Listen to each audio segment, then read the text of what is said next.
You ever watch the Japanese theme or the German theme and you're just like, oh wait, the clips actually match the music. Yeah, no, because the English Digimon song was the Digimon Digital Monster. Fun fact for you. The guy who wrote that theme also wrote the Power Rangers theme.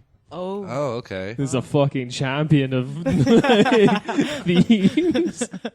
Both those themes fucking slam. Nice. Oh, yeah, so the guy who wrote the Digimon theme song also wrote the Power Rangers theme song. Yeah. I just like that's a good resume to have. That is a good resume. And then, does anyone remember the Digimon movie soundtrack? No. Bare Naked Ladies was on it. Smash Mouth was on it, and this was before Shrek. Whoa. Yeah, Digimon movie soundtrack. It's fucking lit. And then, of course, the Digi-Rap, which was the Digimon theme, English one, with some rapping people in it. Seriously? Yeah. It's like the Pokemon rap, but... Except... cool. No, Come on, the Pokemon rap is awesome. I heard the best distinction between Digimon and Pokemon, which is a great one. Because like Pokemon is this idyllic world where you as a 10-year-old can like leave home and everything's fine. You have some encounters with the odd terrorist, but it's grand. But like... just like you get handed a rat and then you do like dog fights with it. We have to train up the rat. Go. Rat evolves into Pizza Rat. Or a rat king, when several rats are attached by the tail. And they have to act as one unit. I'm looking forward to like the Pokemon game that's set in New York. It's just like Rat King. That's the legendary Pokemon. It's just rats and pigeons. Yeah. Burly Italian American man. I choose you.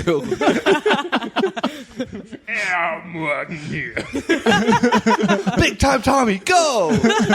Oh, he wins all the time. Hey, what's up, Big time Tommy here? Big Time Tommy uses DJ Vinny Dice. It's super effective.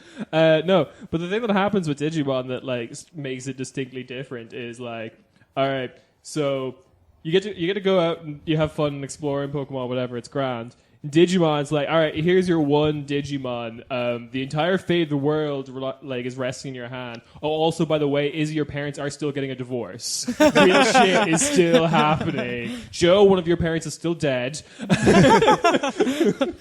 They can also talk. That's good. It's like real friendship. Yeah. So you have like a tiny weird lizard monster to console you through your fucking parents' divorce. I know, Izzy had the bug. This just sounds like this thing about like when like what is it? The backstory of Blink-182 is also like really similar. Wait, to Digimon? No, to the thing like if you ever like listen waiting, saving digital world. No, if you ever listen to what's the one who's like also really into aliens now and shit like that? Oh, Angels and Airwaves. That's the guy Tom? from yeah. Is it Tom DeLonge? Yeah, it's like if you like his reason for making Blink-182 is like, yeah, my parents were getting a divorce and I just needed something to get me through it, so I made a band. Pop punk band. Yeah, it was like, oh, okay. And we needed to defeat Devimon. It was really cool when the 5th band member showed up and her shitty Digimon evolved into Angel Woman. That really helped us get going. That's where I got the name Angels and Airwaves from. It was originally Angel Woman and Airwaves. This is a dumb bit. Yeah. Oh, God. Anyway, speaking of dumb bits, let's all listen to the Digi-Rap. Yeah, so hey, welcome back. We had a break last week for summer break. What? School's out for School's summer. out, yeah. Summer break. Summer break. You're on the beach. Yeah, we were hanging out. We didn't want to deal with you guys. Yeah. No, some shit went down, so we decided that it would be best if we just, took a little break. Yeah. And we're back though. Mm-hmm. Strong.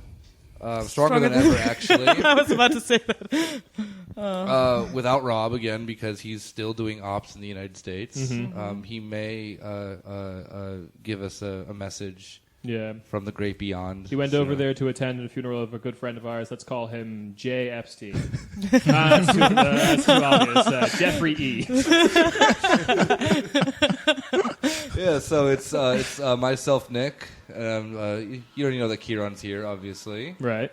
And yeah, and me, Julia. Hi. And we have a returning guest here, Yay. our second 2-time champion, because the first one was Hugh, but he was here for 2 episodes in a row that we recorded at the same time. That's a good point. What doesn't happened to count. me? I just noticed that the other day that I wasn't there. Where was I? What was I were doing? you? I don't know. I think It was on the 10th. No, I was on the 6th of June because I did some research. Oh, shit. I was like, what did I do? I feel like I'm in a list now somewhere of people who wronged you. Yeah. Did you invite me? we did it. We definitely invited Was I you. invited? You said that You're you were invited to every episode. Yeah. You said that you were going to come, and then you never showed up, I think. Seriously? I think you... No, I remember because then, you woke up afterwards, and you're like, oh, are you guys still there? It's like, no. Did we- I left Ciaran's place. Yeah, we recorded it in Rob's. Oh, yeah, sorry. At Yeah, Rob's. you Okay, and no, that Hugh was left then, and you were there already. Okay, Yeah. that is a different story. Well, then. Okay. nonetheless... Now I understand why. Yeah. Yeah, nonetheless... We got Mbelle. Yeah. Yeah. We got him back. Hopefully he'll talk this time instead of just giggle in the background the whole time. Yeah, But nonetheless, 2-time champion. You just Yeah. cut him off. No, I cut him off to give him to give him his to medal. make him speak. That's how We Nick need to does it. hype him up by not letting him speak. Yeah. He was on what I still consider my favorite episode, Racist Hand Jobs. It was a solid episode. It's about D-Linga. I think our problem with some of our episodes is it's not clear from the episode titles what they're about. Yeah. No one looks at Racist Hand Jobs and goes, yeah, it's D-Linga.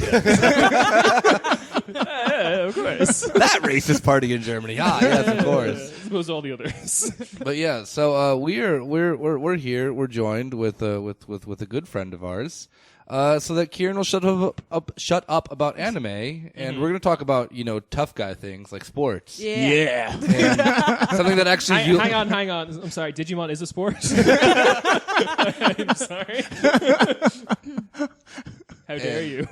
Yeah. Yeah, how does it make you feel that Yulia knows more about sports than you, bro? Bro. You want me to go get you a monster downstairs so you could? Does that emasculate you?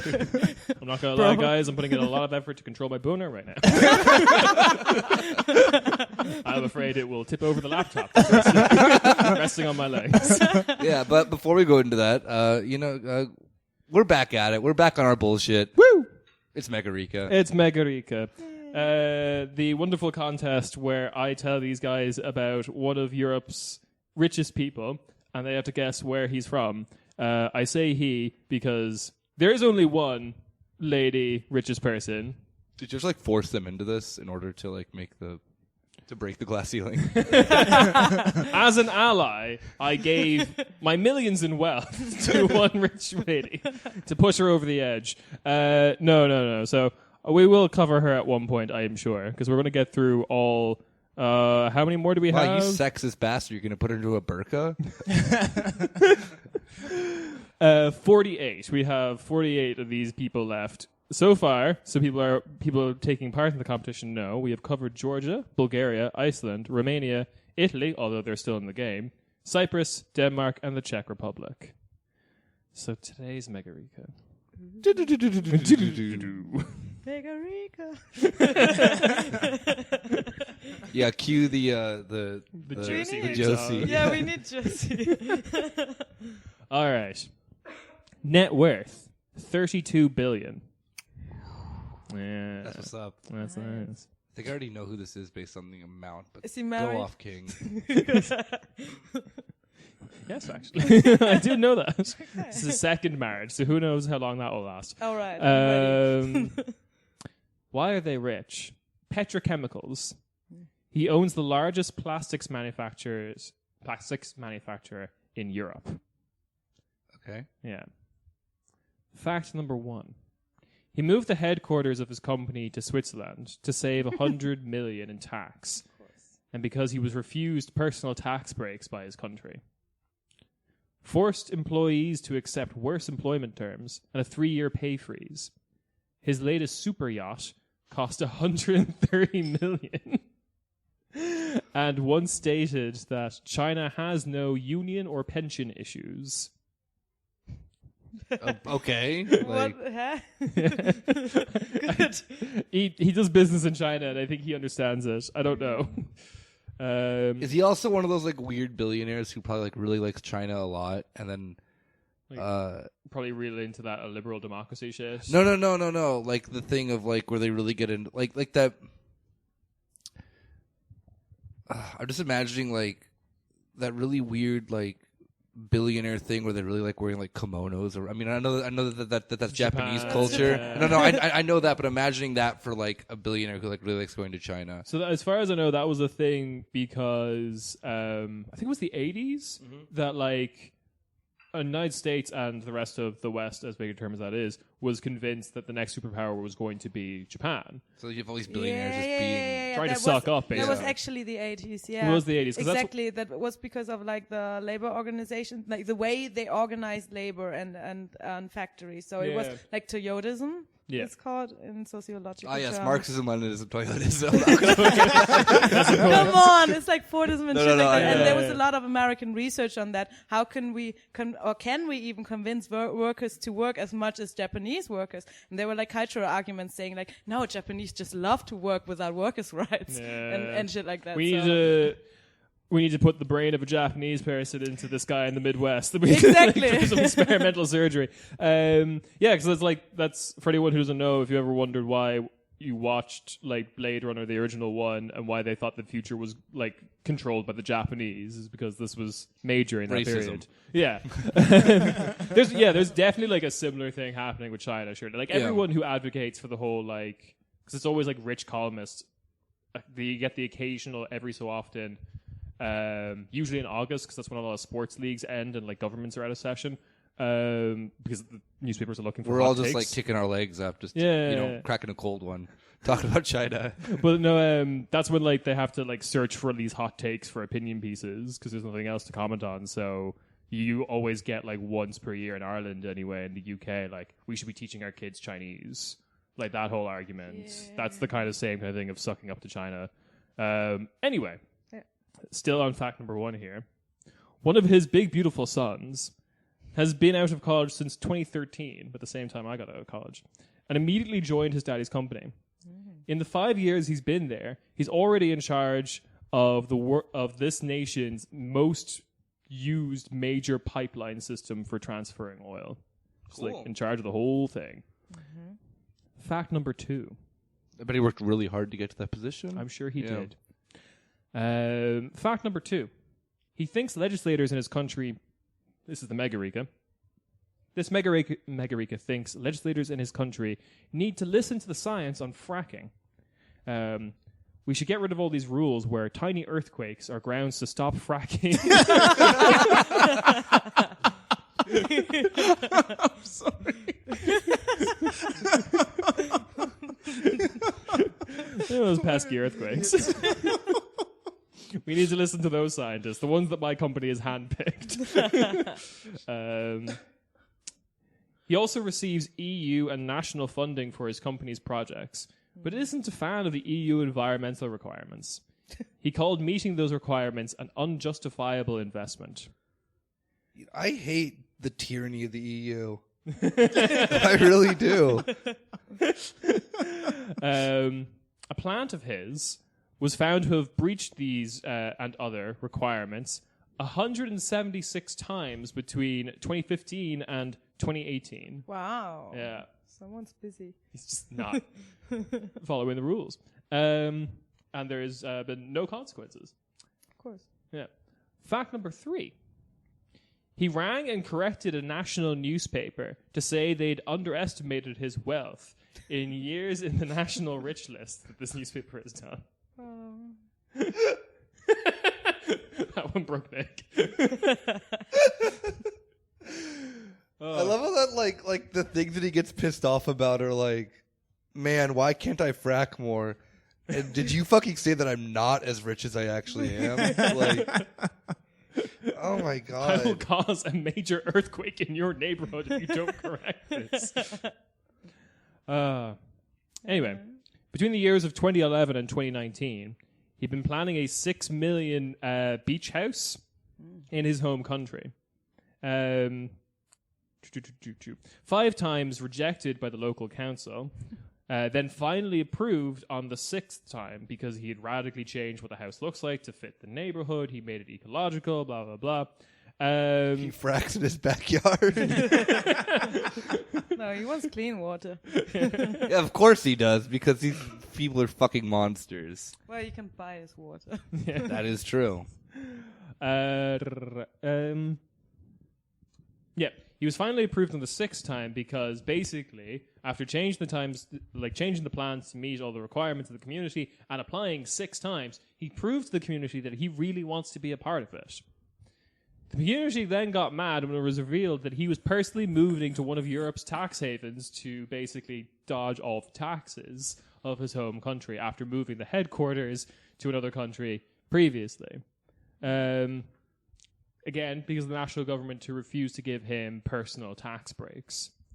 In 2018, it was reported that he was going to take that aforementioned mega yacht into the America's Cup, which is the thing I learned about today, where a bunch of rich people race their yachts.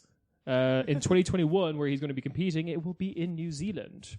He has invested $110 million into this project so he can win the big boy yacht race. I'm imagining an anime now that exists of yacht races. Seriously? Yeah. And then they all like try to incrementally improve, and then he has like a flashback about his mom who's now dead telling him how to win the yacht race. And then there's just like random episodes of him struggling with the EU because they won't fucking... Yeah.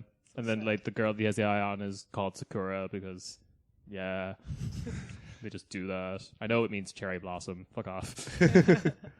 All right, and those are your 3 facts about our beautiful boy. How is this themed? How is this themed? Oh, I'll reveal the theme. Okay. Shit. All right, Ian, you get first go because you're the guest. Right. So I mean, I don't really know who it is. Maybe because you mentioned that his home country is, or he tried to build a house on the sea. Yeah. Right. So I'd say maybe somewhere along the Mediterranean. Okay. I'm going to need a specific. Okay. This is where it gets difficult. Cyprus. Okay. I'll look at you, Leah. I don't know. Like, I thought also something down there because it's nice. I wouldn't want to have a beach house at the Baltic Sea. I say Spain. I don't know why. Spain. Okay. I was going to say Spain too, but I thought I'll go next door and say Portugal. Okay. All right. Cyprus, though, I don't think it would be because it has to be like typical Greek energy of being a fucking either shipping magnate or what's it called? Or Turkish. Or a Turkish man, yes. A kebab over. I'm a magnate for Turkish people. Oh, Jesus, that's like a really sleazy pickup line in Nicosia. Like a Greek guy rolling up to a Turkish girl. Oh my God. If it but it might be Cyprus. Who knows? Let's see. Okay, so unfortunately, you're all incorrect. Oh fuck. Shit. Yeah. So I'm going to round it. I'm going to say this is northwestern Europe. Northwestern. Yeah. Weird. Okay. So like not Scandinavia, but Northwestern Europe. So okay, I'm going by like Western as in was on the American side in the Cold War, and Okay. Northern Europe to get you away from the Mediterranean. Okay. Ian again. All right.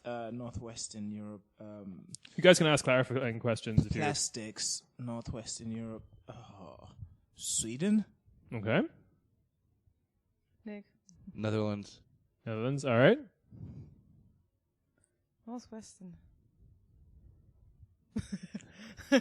I know what's northwest. Europe's a weird shape that actually doesn't seem like it has a The northwest. sea. The Isle of Man. It's a mermaid. Sealand. The Principality of Oh Sealand. God, that fucking shit show. But how's it themed then? That's what I'm asking. Yeah, interesting. It is interesting you're asking the theme. They probably own a team. Probably. Because every monster owns a fucking team. Well, I can't say Netherlands or like Sweden anymore. In Norway we had, and Denmark doesn't exist. We also had Denmark, but Yeah. sure. Denmark was the owner of Zalando. But Great Britain would be something else, right? Like I don't know. something weird. I say That's that. actually, yeah, I say that. You say that? fair Yeah. enough. It's coming home. It's coming home. It's coming. Football's coming home. I thought of that. Yeah. What is it? It's the UK. It's the UK. Okay, because I thought of the like football is coming home. This is Jim Ratcliffe. Of course, Oh, okay. Yeah. He also owns a Jimmy. He football played club in Harry Potter. Yeah, the guy from Harry Potter. Daniel Radcliffe's father. Jim Ratcliffe. Yeah, Daniel Radcliffe. What does he own? So, okay, he owns, the football club he owns is a Lausanne Sport, which is a Swiss Super League football team. Yeah. Okay, yeah. Okay. I'm probably not pronouncing that right. It's like French Lausanne. You know, because Lausanne, I think. Lausanne, yeah, all the British, like all the teams in the Premier League are owned by like holding companies. And stuff like that. Can we please appreciate that? I won again. You did. Yulia, like for the lead now. Yeah, God. a bit of an underdog. Yulia with 3 wins. All right. Okay, so the petrochemicals company he owns is called Ineos. Okay. Yeah, 32 billion. Jim Ratcliffe. What can else they say? Yeah, it's one of the things people forget about. But the UK does have oil because of Scotland. Yeah. Scotland. Yeah. That was One of the main actually, reasons why they don't want them to go away. Yeah, pretty also much. because they can put their nukes there. Yeah. That's more of a that's a bit of more of a make work scheme, but sure. Yeah, his son, who I believe is Samuel Ratcliffe. Daniel. Yeah, Daniel. The other one, he has 2 sons from his first marriage, and the other one's too young to have done anything dumb yet. But his oldest son, which I think is Samuel Ratcliffe, is the one who's in charge of the Forties pipeline system, which is the UK's largest pipeline system for like bringing all the oil from the north of like Scotland down to like England, where the people are. Which is really funny because the only reason I found this out is because the only thing I can find on Samuel Ratcliffe is his like LinkedIn page, and his title is head of FPS. If you ever try to Google FPS, it's like you mean first person shooter. Like, it can't be that. Head of It first can't. It just this petrochemicals company can't be doing that. It was very hard to find. I had to basically like apply for a job with the Forties pipeline system to find out what it fucking stood for. Forties pipeline So system. Ciaran has a new job now. Yeah, I'll work for this giant fucking fracking company. Congratulations on the job, by the way. I have to drink a fuck ton of frack water. Yeah, no, it's they are. He's really trying to push this whole fracking in the north of England thing, which there's been a lot of resistance to. And the UK law is, if anything's like a 0.5 magnitude earthquake, you have to stop fracking. Makes and he's, sense. yeah, right. He's fucking pissed. Yeah, no, he is. He keeps lobbying the UK government to increase that. He's also incredibly pro-Brexit. He was like one of the big donors to that because, Of course he is. yeah, the EU. He doesn't like the EU that much. Yeah, the EU makes him follow all these rules about like Disgusting. not causing earthquakes in the north of England, like the bad guys from the movie Core. So yeah, that's what's going on. Although I guess technically that was the good guys from Core. They just had like a change of heart or whatever. Core's a dumb film. Yeah, that's the Megarika this week. The United Kingdom, Jim Ratcliffe. Nice. Yeah. By the way, the game's tied now. Oh shit! How did Bayern just score? A 2 penalty goals? kick. Ah, fuck that. Yeah, I'm sorry. This is like the middle of the season of Digimon where the warp happens and all the kids are scattered. And they're Yeah. like, what's going to happen? So, so today is what, Friday the 16th or whatever. Tis, yes.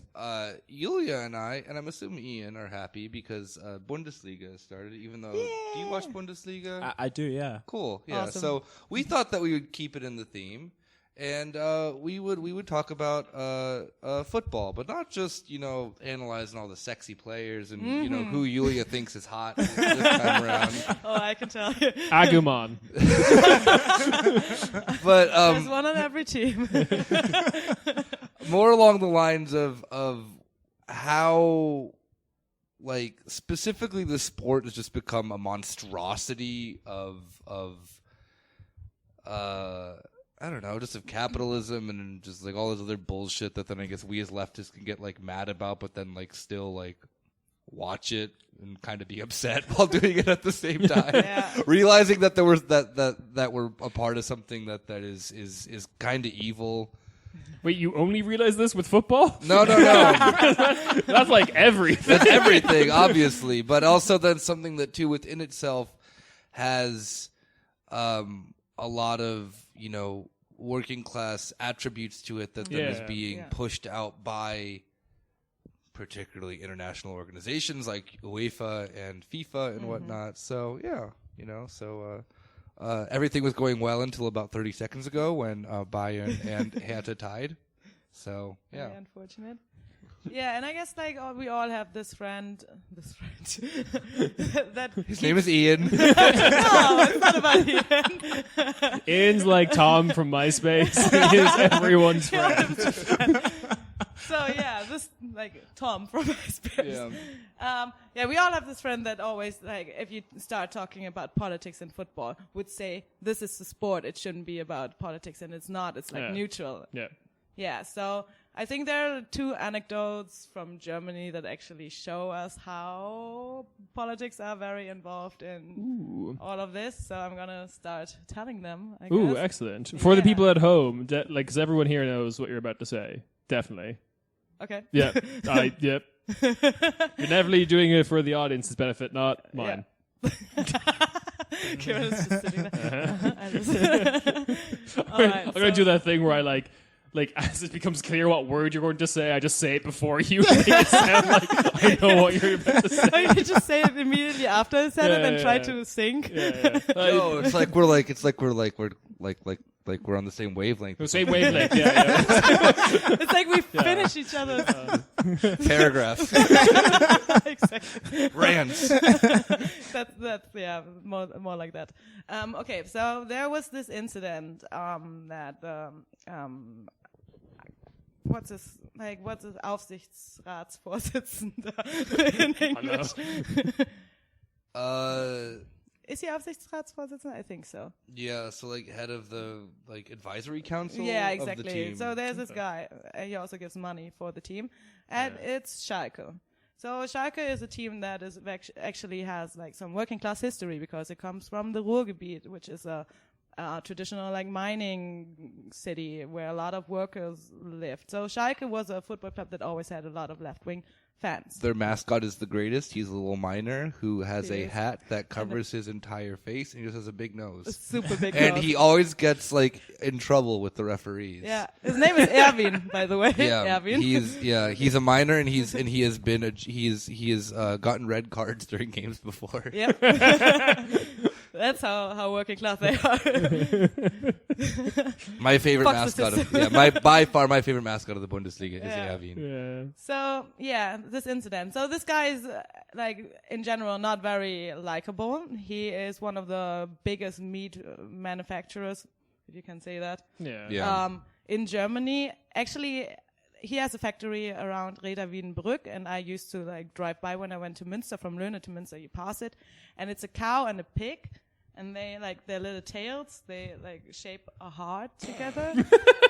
They look very happy to be dead. The solidarity the cross species solidarity we formed in the face of this giant murder factory that we live in. So he's also known to employ a lot of people from Eastern Europe for like less than minimum wages and not keep workers' rights or let them have their workers' rights. My English sucks today. Well, I mean, like apologize. the getting minimum wage is like the core worker right. If you Yeah. don't get that one, they're definitely not going to give you 20 days holiday. Yeah, we're undercutting you at wages, but sure, take as many compassionate day leaves as you need. Oh, your kid is sick. No problem. Yeah, right. Yeah. So yeah, he's known for that already. So he has been part of Schalke for like a long time, I think, always supporting them with money and shit. So lately, there was like this event. Oh, I love events. I always go to events. I'm super cool. I can't remember which kind of event it was, but he wrote a speech for it. So like, listen, he wrote this down. Like he wrote a speech. He thought this out. was a good idea. Yeah, he thought this out. This was not something that happened like in a bar with like his friends and shit like that. So he wrote this down. Yeah. Okay, noted. Yeah, and he was talking about climate change. That's always a good topic lately. And sorry, I'm watching football at the same time. Guy who owns a meat factory talking about climate change. Exactly. Definitely a good start. And he didn't love that people wanted to tax bigger factories and like companies that are producing a lot of CO2. Well, he'd be producing methane mostly, right? 'Cause Yeah. cow farts. Cows, cow farts. This is like why like Ireland is on like 33% renewable energy and we're still like the biggest greenhouse gas contributor in Europe. All the cow farts. All the fucking cows. So he wasn't too eager about that idea. So in his speech, he tried to kind of like defend his Global warming. global warming. His cool brand. guy. He didn't want to deny climate change, but he also didn't think that this was the So right the typical solution. German reaction is just to be racist. Oh, don't spoil it, you fucking. Actually, yeah. That does feel like the German computing has broken down as like, there's an inherent contradiction in my life. I'm against climate change, but I'm definitely contributing to it. Racism. Exactly. If we have nothing to say, we just be racist. So, yeah, in his speech, he started talking about how there are better solutions for that. And one of this solution, he thought... Keep going. Okay.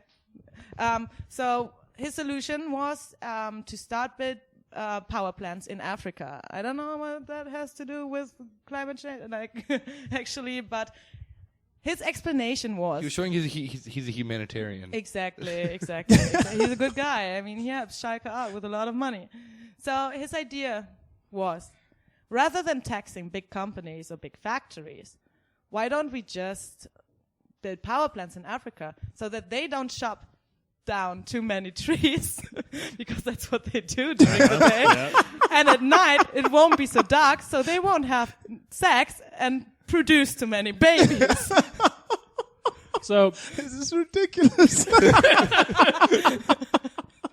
And he still has his position, doesn't he? He's not been removed from that position, has he? He is on a leaf right now, but he will come back Good. eventually. I mean, this is getting that like Starbucks sensitivity training.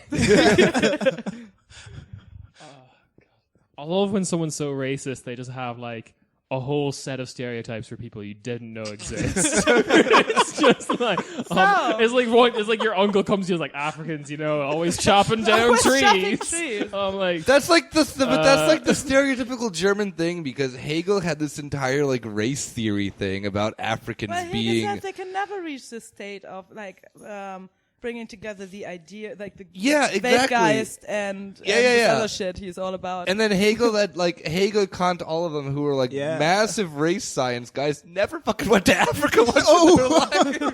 well, there is that. They never like met a black person. Like, well, there is just that whole period of like European intellectual thought of just like, or European history of just, There's North Africa. They're cool, I guess. They like trade things with us, whatever. They can grow oranges. It's cool as fuck.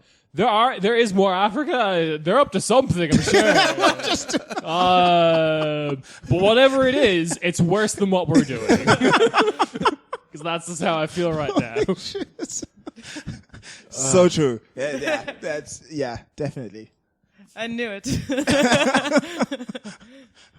And what was the second thing you wanted to lead in Well, with? first of all, let me go back to the working class fans of Schalke, or like the working class tradition, because there was actually this thing then at a Schalke game where all the fans or the ultras or whatever gathered, and they showed him a red card. Like they had a big thing of just red cards and shit like that, and showing Tönnies the red card. This is after the speech, right? Yeah, that was after the speech. Yeah. I think that's a cool thing to do. I mean, even though Gelsenkirchen also has a lot of Nazis, but this was cool. But Schalke historically, Schalke's yeah. ultras are historically not right wing though. Yeah, I So know. we'll get into But that this later. is like, go back to that friend that says football is not about politics, and show him the red card. Well, yeah, because they I think it's because like people like that internalize the official line from FIFA or from yeah, of course. you We're know, so neutral. yeah, or like We the like thing, Switzerland.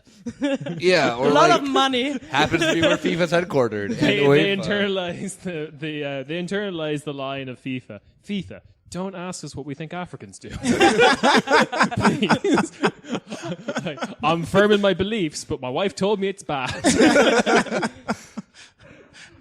Oh, God. So there's a second incident, and correct me because I don't know how his name is pronounced, unfortunately. He is a HSV player, and his name is I think Hamburg. Bakary Jaffa. Correct me. I I don't know. Yeah. I don't follow HSV. I'm glad they're in the second league. Fuck them. I don't know how this guy's name's pronounced, but he owns the Swiss football team, Yin Ratcliffe. Yin Ratcliffe. So yeah.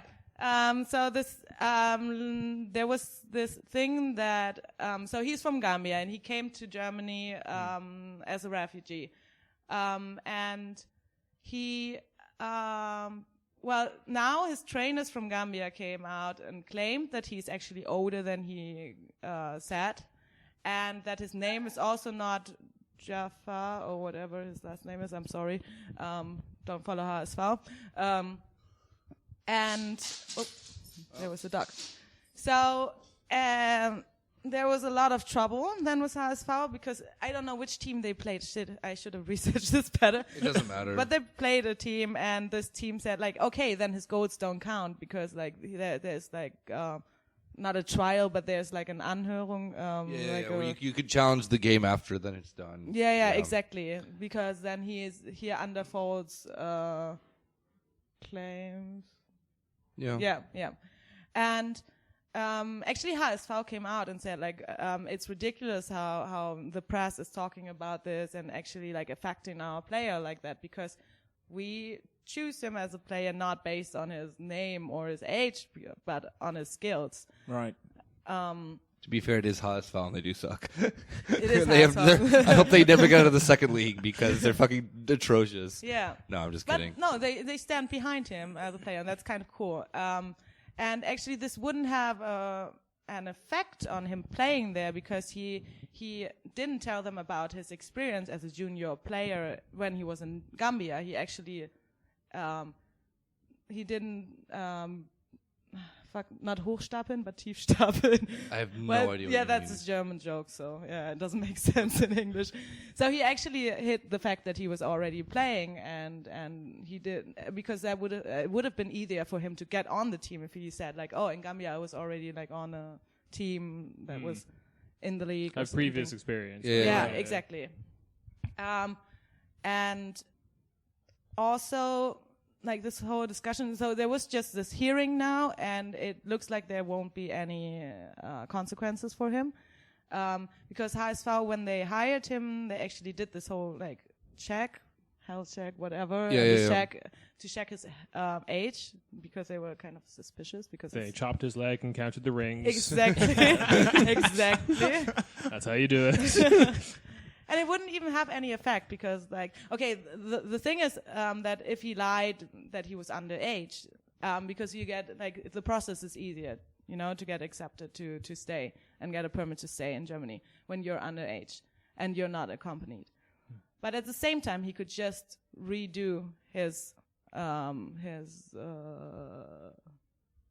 Asylantrag.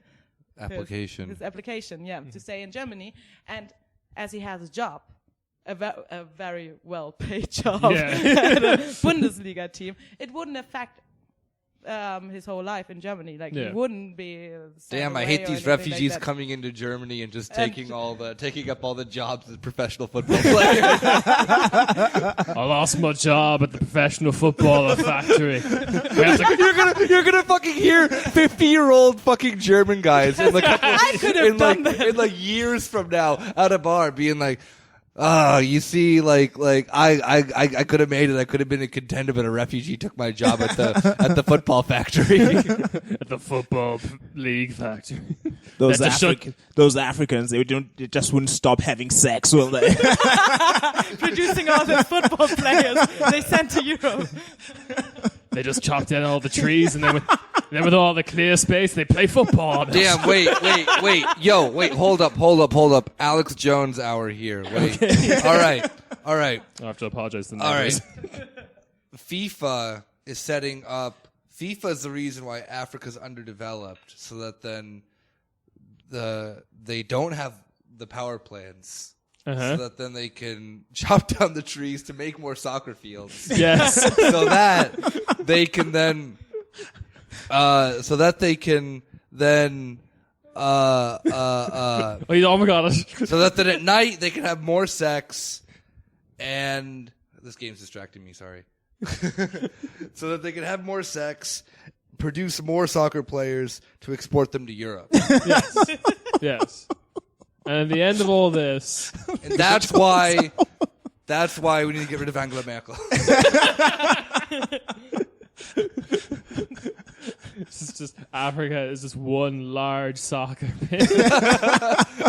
We've changed the rules of soccer that it now happens on one giant continent. And also it's kind of a bit more like golf now because there's that whole sand area. Sahara? Yeah, whatever. Yeah. All right. Yeah. Oh, fuck, no, sorry. Fictional sport idea in Ciaran's head where it is just football, but it's played entirely across the continent of Africa. like, everything is kept the same. There's still, like, lions and shit, but you have to play football. Ciaran's now the new head of FIFA. Yeah. The thing that I found that was so interesting with this whole controversy is that if this would have been just a German player or just just white player in general, he lied about his age. Yeah, if fucking like Bastian Schweinsteiger or like Thomas Müller lied about their age, no one would have cared. They'd been like, "Yo, smart move." Yeah, he was just trying to get ahead of the curve so we could then do this, that, and the other. It's so hard in the league nowadays for three toddlers standing on each other's shoulders in a trench coat. There's so much discrimination against three German toddlers standing on each other's shoulders in a trench coat. But in all seriousness, like this discussion always comes up during like the Olympics and stuff like that. It came up weirdly enough. I remember a weird one too of the Little League World Series in the United States. There was a case. There was a case of a kid who then did that.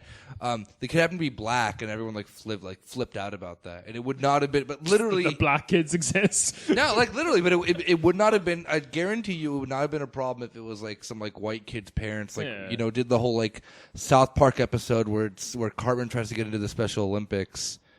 Lies about having whatever just we can win. Yeah. If it was a situation like that where you have like competitive white parents who are just fucking insane and be like, oh, you're going to lie and say that you're 3 years younger, that would have been like, oh, well, you see the parents are, doing this, that, and the other.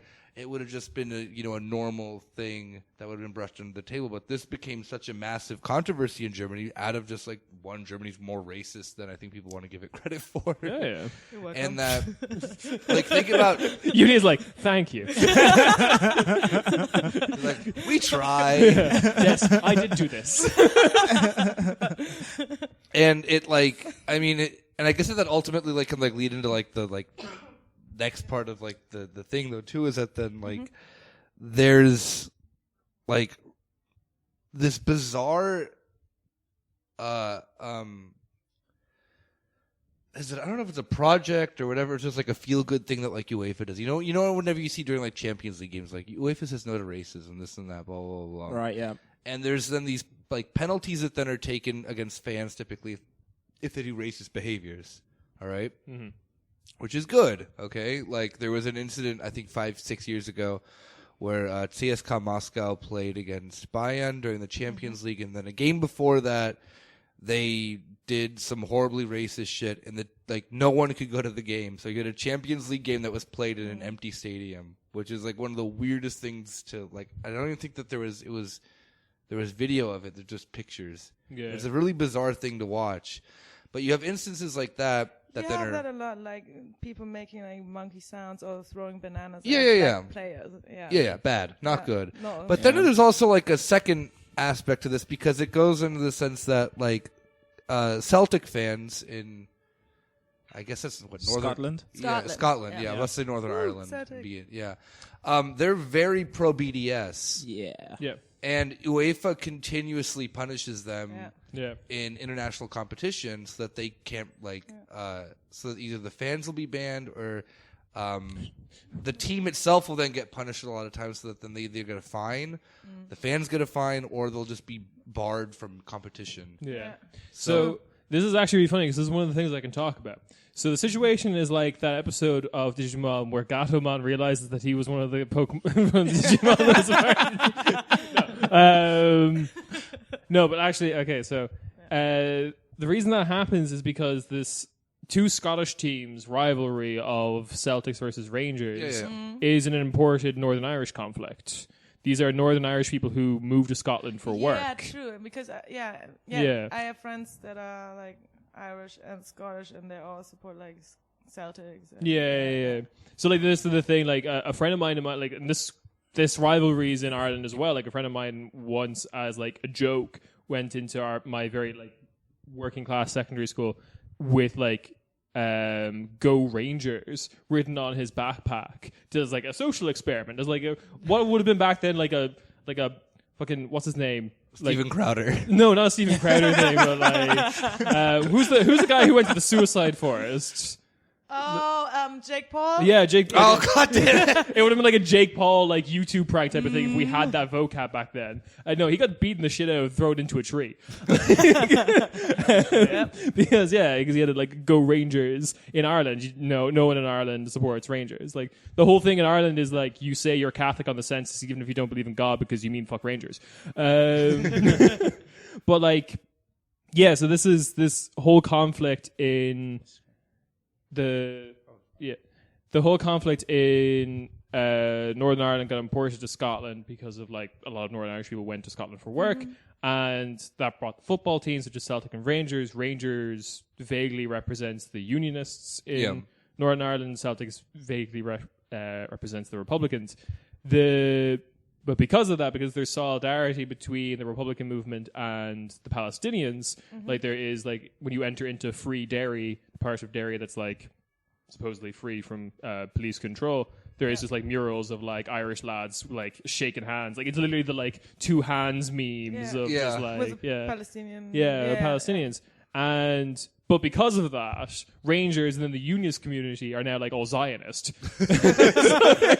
Just as a response. Ridiculous. And it's weird. I love it. But yeah, it doesn't surprise me that Celtic is like really pro BDS. I find that very interesting because you have that a lot with teams. Like teams have these political affiliations, like a lot of teams, or they have this tradition, like a working class tradition, or like a shit tradition that they're like Franco's team or whatever. It's or because of where they're. I mean, like where they're like located, what the history of the club is, etc., or something like that happens, and they become Zionists because they really want to be as a reaction. Well, like look at. I mean, even the sense of like look at that in the Premier League. You have like Chelsea, who's just notorious right wing fans because it's the richest area of London. Like, it's like, what are you going to have? Fucking working class fan base of fucking Chelsea? Like, that's not going to exist. Or then Arsenal has a working class fan base because Arsenal was founded by the workers of the gun factories. Yeah.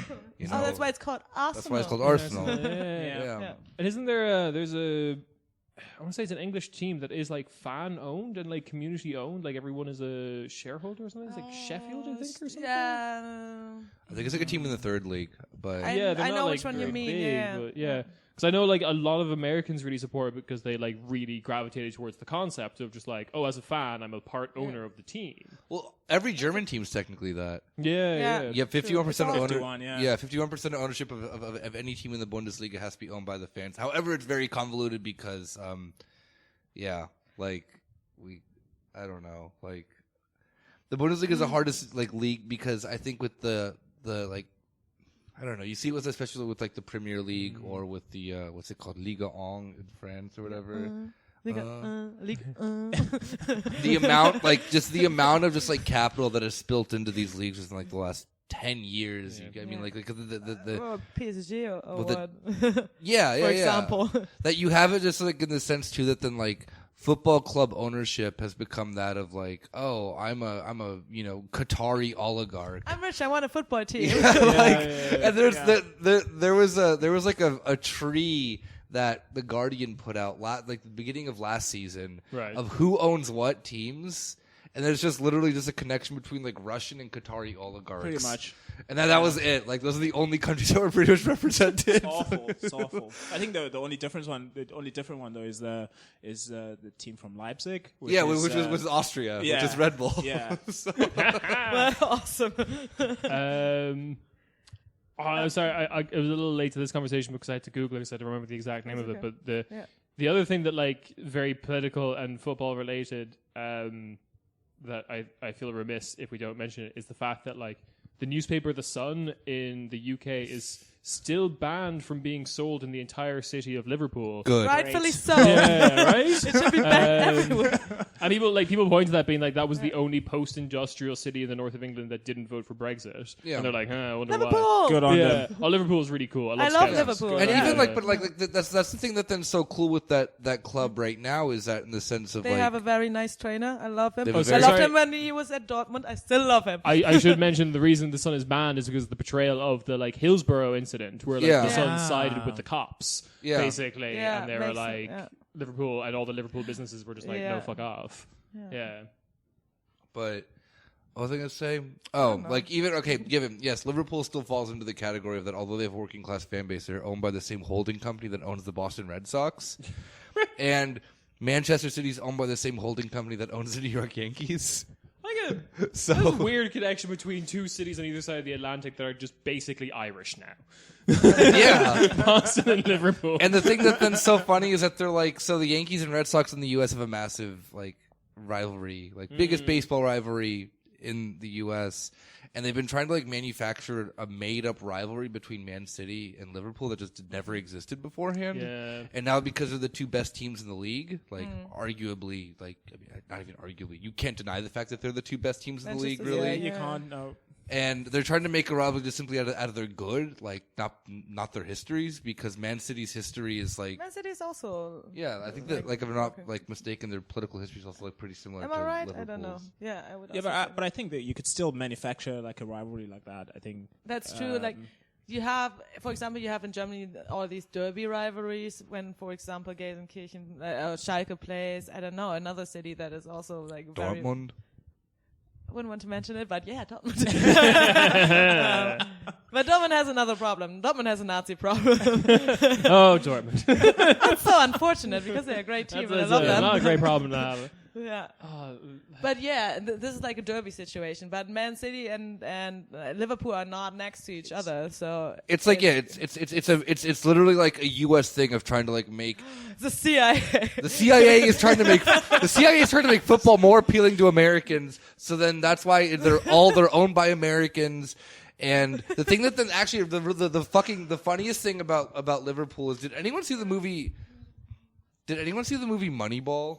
yeah.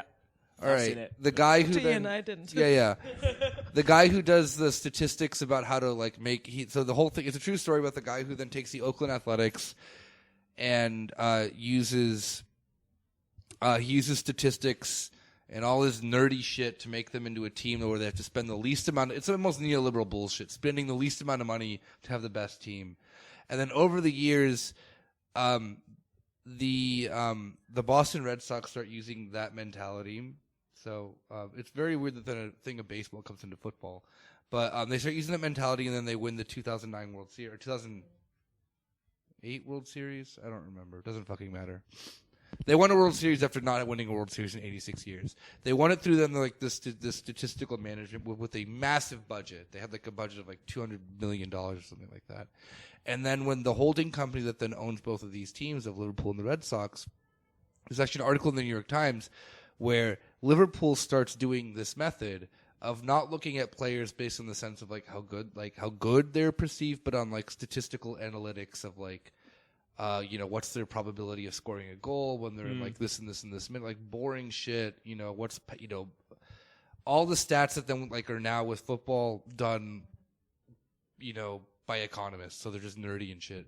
And then Liverpool starts investing again with a massive budget that they have which is, probably like unlimited, knowing the amount of money that the fucking team has.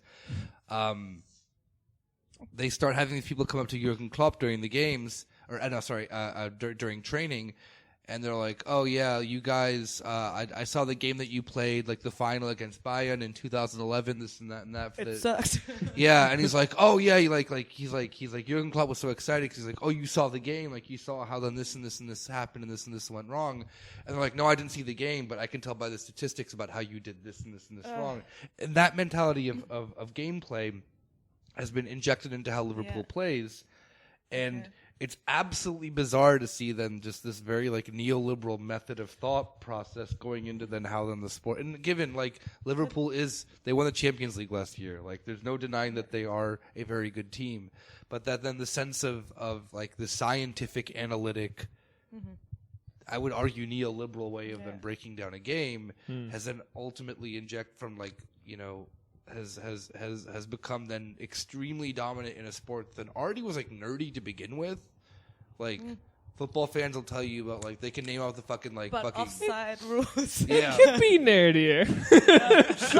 but that is like a common thing that happened to sport. Yeah. Lately, like the commodification of sports. Not even just that, but like just no, like, but I mean also like introducing neoliberal like policies, if you want to call them that. we deregulated the markets. Now how can we then bring that into sport? Yeah, I mean the amount that players get paid, the transfer market, etc., where the games go, for example. Who bets the highest? Yeah, fucking Qatar or something like that. I mean, it's literal like like special Russia, economic zones that are created for FIFA. But look at the Russian World Championship just now. Like You mean the World last World Cup Championship. Oh, fuck you, where was Weltmeisterschaft. That sounds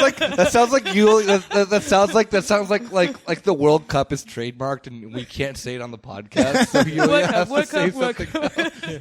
Okay. It probably is. Oh yeah, definitely. Sorry, FIFA. No, but giving it to Russia, for example, like, and I mean, Billions that just disappeared in that country. Yeah, it's fun. Like you give all of your like public procurement offerings to your friends or friends of your friends, and they build some shit, and then the whole stadium that you build in a city that actually doesn't need a stadium, like, it all breaks apart immediately. It's fun.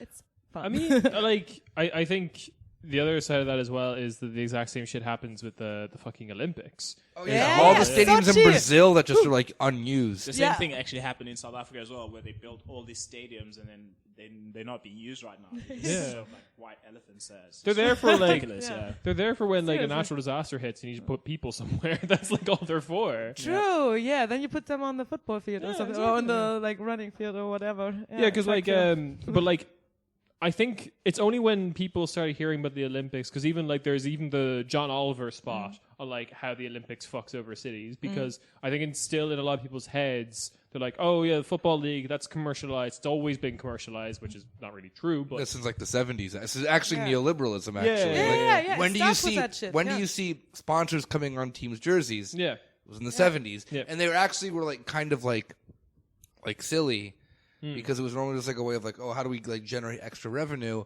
I think one of the first ones was like a really like bizarre, like it wasn't like a major international. big mixed mattresses. Yeah, it was something like it was a local company in the UK somewhere. I forget which team it was, and they had a local company put their name on their Little jerseys. company called Virgin. Exactly. Yeah. You know, it was called BP. And, no, but it started off as kind of like a thing that like no one thought was going to take off because like that just looks stupid. You put something on a T-shirt, And how now you expect like, it to sell. can you imagine a Man City jersey without the Chevrolet logo on it? Like it's really hard to imagine. Like jerseys without a sponsor on them now. Don't look you have weird. one? I have one, yeah, because it was a misprint. Athens? Yeah, I got it. I have an Athens jersey that's a misprint. But I guess people are still under the like. Just to finish off my point is like I think people are still more under the impression that like the Olympics cannot be commercialized or shouldn't be. Like I think there's a lot of people who still think like the Olympics are like done with like general taxation or something. And it's like a state-owned process. I think they still have the idea that it's this old thing that comes from Greece. Yeah, like doesn't the UN people- organize it or something? yeah, exactly. People running in togas, not togas, whatever you guys wear. Okay, togas. This like the UN does this in peacekeepers. Like, that's what it is. Yeah, but I mean the same They're thing. called tracksuits. Leave us alone. togas. A Greek tracksuit, a toga. Exactly. No, but I mean that same shit happened in Brazil. Yes. There was like billions wasted on Thousands of people were killed. Yeah, exactly. I was about to. But Yeah. thanks for skipping it. Like, Sorry, I went to the meat and potatoes there. yeah, exactly. So they built like walls around the favelas and like cleaned the street of like kids that were living on the street, killed all the dogs that were running around. Germans got really angry about the dogs, by the way. Oh. Not the kids, Not but the dogs. people. Oh, the dogs. Oh my That's god. such a fucking what a fucking like god damn it, what a stereotypical fucking like Nazi mentality. Oh, you can commit genocide, but But I love my German Shepherds. I love my fucking whatever Hitler's dog was named Blondie, was. and it was Blondie. a German Shepherd. Yeah, I know it was. But like, yeah, the exact same thing My happened. dog in- wasn't even blonde. What a liar. Yeah. Well, but he favored that haircut. Oh, but the dogs can't defend themselves. Well, the kids. Says the German Shepherd with fucking titanium That teeth. kid was coming right for me. You all saw it. The exact same thing happened in like 2012 with the London Olympics, where they basically destroyed all these working class communities in London for the purposes of they were all sold like, oh, we're going to improve your communities, and also we're improving them by not letting you back into them. Awesome. Amazingly. It also brings jobs yeah. to What- move. Didn't they have the riots the year before as well because they were kicking all the people Yeah. out, right? Yeah. Yeah. Yeah. And then it gets a bit more like horrifyingly transparent when you talk about the Winter Olympics, where like only the most cartoonishly evil countries want that competition anymore. Russia, Sochi. North Korea wants it North as well. It's like Korea. the only one that's like okay, Canada's not good, but Canada's the only one that's like supposedly good that's like vying for it anymore. Like the Didn't rest Canada neutral like in good? order to have it they just imported snow? yeah, probably. Yeah. Yeah. And Sochi, they Sochi had did the that. same thing too Come because on, it was Sochi's like super hot. it was like 50 Yeah, it's degrees. a southern. Yeah, Russian it's city. it's a summer vacation spot for wealthy It's at Russians. Yeah, the Black Sea. Yeah. Yeah. They also imported snow there too because it was like I remember. Well, it's Russia. You just Yeah. go to Siberia. You just bring it I back don't, to understand, I Sochi. don't understand like why we're going to hold the Winter Olympics in our sunniest city. Where could we find a snowy city in Russia? Yeah, no. The reason is because it was actually Putin wanted to show off his favorite city in Yeah, Russia. he loves it. He has a Yeah. secret Yeah. villa around there, actually. Like, Not so secret then. Isn't it? not so secret anymore. It's a treasure hunt. Welcome to the Sochi Olympics. Find my house. I'm Kooky Putin. Just doxing Putin on the podcast right now. Because we're all friends with him. Thank you, Vladimir Putin, for funding the podcast. I love you. I will Jeremy's never. going to collapse any day now, we promise. Fuck Soch. Did you see how DM called us a hipster podcast? Oh yeah, they did. We were caught a Berlin hipster politics Yes. podcast. No, Yeah, I'm sorry. all of it hyphenated, Do you by the think, way. Ian? Do you think we're hip? No, Yeah, why not? But do you Why think not? we're hipsters? Well, I can don't die know. happy Wait, now. let What him is it? I don't know what a hipster is. Like, I've been called a hipster, but that's because I was wearing trousers with holes in them. How dare you? That man is in Fucking pantsless. Leave. He thinks he's better than us. Yeah. It is Pats. Patch your holes up, you street dweller. Oh god God. damn it. Yeah. So But football. going to the stadiums, because I actually want to talk about this. Like, why is football so special it's so special in comparison to Beautiful other game. to American Yeah, I'm about to say sports. specifically to Yeah. American sports, because American sports pretend that they exist on this thing, like this plane of neutral, apolitical nonsense. But the apol- only yeah. politics in American sports is Loving America. hyper material, like not hyper materialism. That'd be That would be badass. awesome. Hyper Like everywhere militarism. there's like pictures of Marx and Engels. That'd and be it's like- so fucking sick. Oh, that kind of materialism. Yeah, I was more thinking Madonna materialism. yeah. Like I'm a material girl. That is the Madonna's materialism. Madonna's a tanky. I'm a material. China's doing nothing wrong in Hong Kong, baby. I'm a material. It's a CIA op, all of it. No, like the thing, because that's the thing that's like really shit. No, because it's just like for me, and I think you can agree with this because you went with me to a few baseball games when we were in the U.S. I really like baseball. Baseball I like just as much as I like football. However, it just seems like everyone then who is like watching the game is just like a MAGA dude. Yeah, or an operator. Oh, yeah, exactly. Or the same, or both. Yeah. Like the only politics that then comes into American sports is how fucking much do you love America?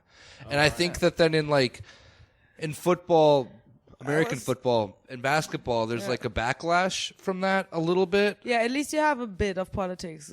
Yeah, like with there, like Colin with Kaepernick, with you know, Colin Kaepernick kneeling, the or like basketball.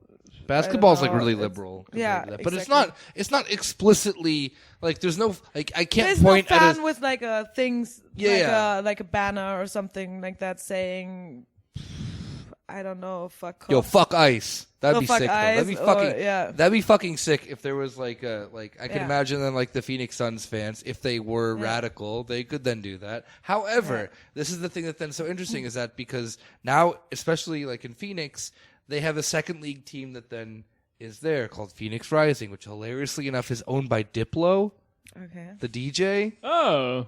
Yeah. Good. I was just thinking there to myself, is there like some sort of weird holding company with the same name as that DJ? No. It's owned.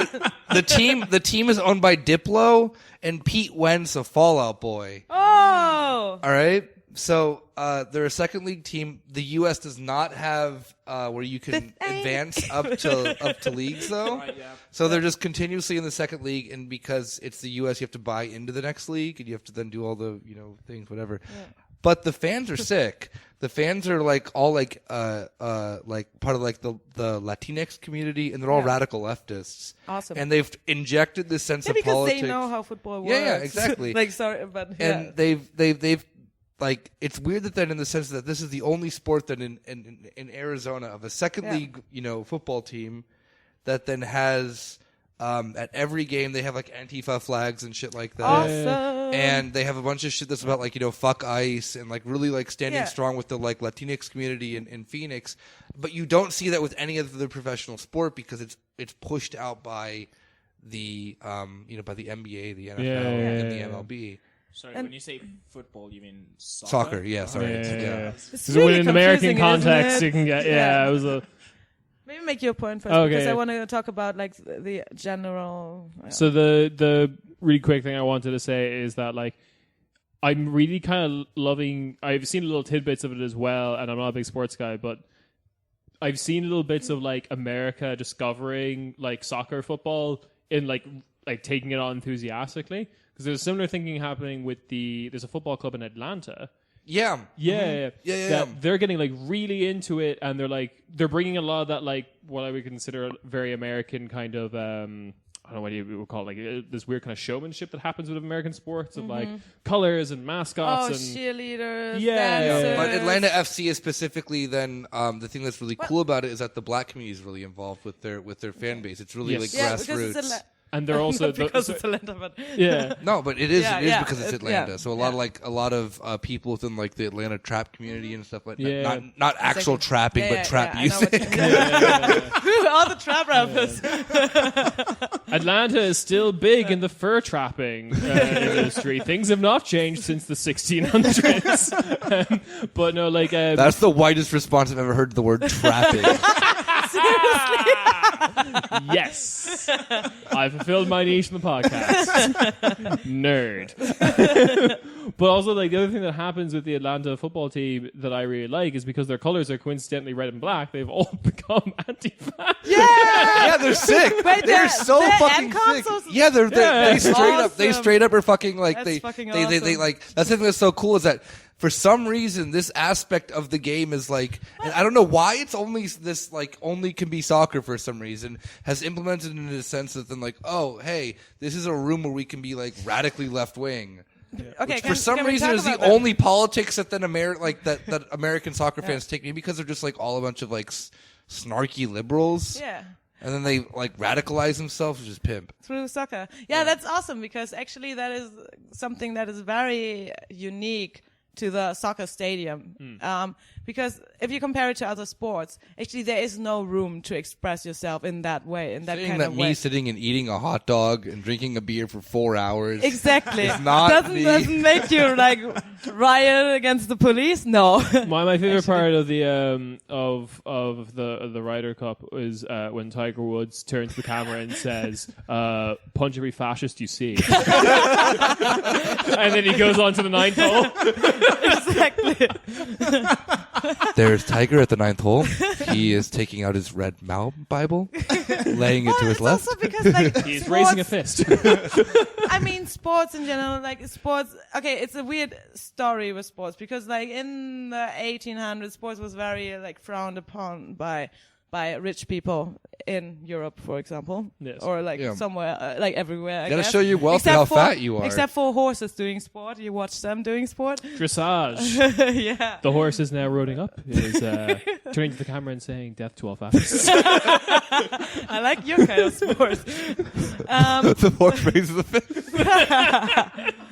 But during the during 1900, something changes. Like people discover the body and get rid of the soul and shit like that. Let's say, okay, we're talking about culture here. It's called modernism, baby. Yeah, exactly. We're talking about culture here. Like some people Everyone suddenly turns off the lights. We start fucking. Africa again.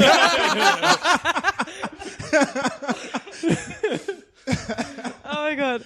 So like shit like expression. No, Ciaran, you can't chop trees down at this hour. All right, you want to learn something or not?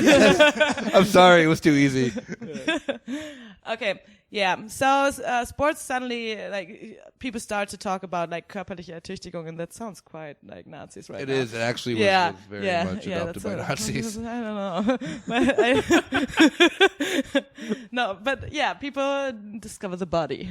Right. And this whole fucking yeah, actually the first like sexual institute was founded during that time. It was this German guy called, what's his name? Jan Sexmeister. That guy. No, but he did like gender studies and stuff like that. Okay. He was super open. It was closed down by the Nazis, unfortunately. Yeah, They yeah. weren't too into that. Shit. But yeah, also during that time, or like also before that, like working class people started to found like clubs to do sports for like recreational reasons or something like that, or to gather around to talk about politics. Very important part. Ooh, yes. Here we go. This is the part like where the shit Wasn't it also Yep. because like a lot of places too were restricted for working class people to go and like interact? Yeah, of course, yeah. And then Okay, you have a yeah. sports club and it's fun. And you can talk politics and you can Yeah, because you weren't allowed to talk politics play in, like, ball like and- the open or in bars. At least in the Yeah. U.S., I know for a fact that you couldn't talk politics in pubs, and that's a big reason for prohibition was actually to stop working class people from organizing. Yeah. Not because alcohol was like a problem; it was that And I mean, organization was a problem. yeah, and the Social Democratic Party had to, when they were still cool, kind of They always had these problems. Yeah. To gather people around and to get the workers to start being consciousness about their class situation. Get ripped so you can fight the capitalists Exactly. one-on-one. So yeah, and this is actually where it comes from. Like a lot of football clubs come from this. I mean, look at Livorno. Livorno is still Stalinist as well. They literally have banners that they bring out of Stalin with the world as a football. Isn't it like the reddest Italian football club? It ever? is. Yeah, it is. Yeah. Especially because the Communist Party and the heads of the Communist, like Gramsci and shit like that, they were all like based in Livorno. So Okay. and they very hold openly Stalinist. this tradition kinda high. sick, actually. Why? Yeah, Gramsci wasn't that much of a Stalinist though. Gramsci is a Euro communist. Yeah, exactly. Yeah, exactly. So, yeah. Well, There's a they're massive- still Stalinists. Yeah, there's Football a mass. games in one country. Yeah. Good one. I just got the joke. Oh. But this is why a lot of the clubs are still called like Dynamo Dresden, for example, or Samo, for example. I wanted to rhyme somehow. Dynamo, Why for isn't it example. like every team that then is named Dynamo, or it's also a Nazi club? Like in Yeah, every country, yeah. in every fucking country, Yeah, in Russia, in Latvia, in Germany. True. I don't know, with like probably like Belarus or something. Yeah. all Nazi Yeah. clubs. That just sounds more like an Eastern Europe problem. True. Why is all this Nazi shit happening in Russia, Germany, Belarus? Probably. Yeah, but yeah, you have like CSKA, Moscow and shit. Like Yeah, the former Red Army club that then also was a Nazi club now. Yeah. Well, it's Russia. Actually, every Russian club is pretty much a Nazi club Yeah, now. pretty Yeah. much. Like Russia and football and Nazism and is- Nazism is It's like the dude that we saw on the way over here today of just like him making out with the Poles. Just love that one. Yeah. But how is it like that? he I don't get just that he either. just he went to every single Pole and made out with them. So it's I don't know. I imagine it's like Russia, Nazism in football, just going Just to like every to single make- club, and just making out with them. Oh, I thought you were talking about like Stalin and Hitler dividing up Poland between them. No, we're not talking about No. Just going to all the Poles. Poles and No. The actual Poles that this Like guy a was column, making out you with. know? Yeah, like Yeah, sorry for our listeners. Yulia and I were on our way over here because we're recording at Ciaran's today, and I'll give you his address if you want. and Boxing. hang out. and there was this guy who was waiting at the S-Bahn station, who just would go to every single pole and just like passionately make out with it. Nice. Like it wasn't even just like, oh hey guys, it look at was- this, I'm being silly. He was by himself and just grabbing the poles so sensually seriously, like holding its head if it had a head, Yeah, but it yeah. doesn't. So Yeah. it was and just tenderly kissing it. the other guy that Yulia was looking at me like, I could only be so lucky. seriously, And then he Give was yourself like, a man who Get a guy- yeah. And I like was thinking. Yulia just kept turning to me as like, well, is pole 2 and 3 like jealous of pole 1 right now because he's getting all the attention. Seriously, I reckon these Poles were from Africa. The horny bastards can't stop fucking. typical. Yeah, but talking about that's like make this clear. So we were talking about like football stadiums and how it's still possible to show politics and to make politics. Yeah. Because as we were talking about Athens just now, there was Holy this problem. shit! Do not go to it. Like, all right. Okay. Do not. Thank you. I was talking about Athens. Yeah. So, talking about Athens, yeah, there was a lot of the times the fans of AEK Athens would actually afterwards, after a game, they would just Fight the police. gather around and fight the police because a lot of them, like almost everyone, is not a fucking anarchist, a lovely anarchist because we like anarchists. Yeah, they're like, And- their fan base is just pretty much just like leftists. Yeah, exactly. In general. Guys, I'm into Yeah. sports now.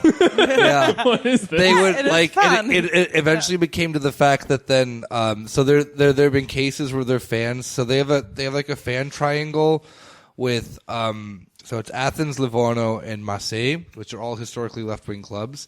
And if they like play each other, their fans normally will then gang up and then just have random protests in the city, which is really Which sick. is awesome, yeah. Which is also a reason why it was forbidden for like guest fans to come to. Oh, 'cause they fight them. Because they also fight them, yeah. Yeah, it depends So, on which team it is. but- Because Olympiacos and stuff like that, and a lot of the Yeah. other like there's. Well, Olympiacos is also a fucking fascist team, so. I would say Olympiacos is like notoriously known of now being like the Golden Dawn team, kind Yeah. of, in like I don't want to completely say that because it's not true, but because they are. Well, it's never a They're- homogeneous fan Yeah. culture in a club. That is, of course, But they're like they're fans also- that are just fans because they come from the place, or Yeah. or their father was a fan. But of it's that also club, because or- like they're because like the fascist mentality, because like they're the most successful team, so then like we have to Yeah. like support the most successful team. Yeah, a lot of the times, the successful teams have like the weirdest fans. But speaking of that, actually being a football fan can bring you into the position, or can kind of train you to, well, you encounter police a lot as an ultra, for example, or as a hooligan or whatever, or as like a very big fan of a football club. You can also not have to be a part of an ultra group, but a lot of the time that actually like trains you to encounter the police because you have dealt with the police a lot. You have experienced repression. Sometimes it doesn't matter on what the political spectrum, what side of the spectrum you're up. You're right wing, left wing, whatever. You still don't love the police when you're a football fan. Yeah, right. And so I can give two examples where that actually like showed how much it can be very helpful. Is, for example, during the Gezi protests and the Taksim place protests, like square protests in Istanbul, before shit went totally went down. Yeah. So we remember, when was it? 2000. Let me lie, I don't remember the dates. When those protests are happening. Yeah, Taksim and Gezi. 2009 sounds right. It was like before. No, it was no. I was in Berlin already, so it must have been something between 2013, 14, 15. Yes. Maybe something. Yeah, somewhere around I'd there. graduated college. Okay, Yeah. so talking about left-wing clubs in Turkey, you have this one left-wing club from Istanbul that is called Beşiktaş. So. They are also quite known for being anarchists and being politically quite active, Yeah. or very active, actually.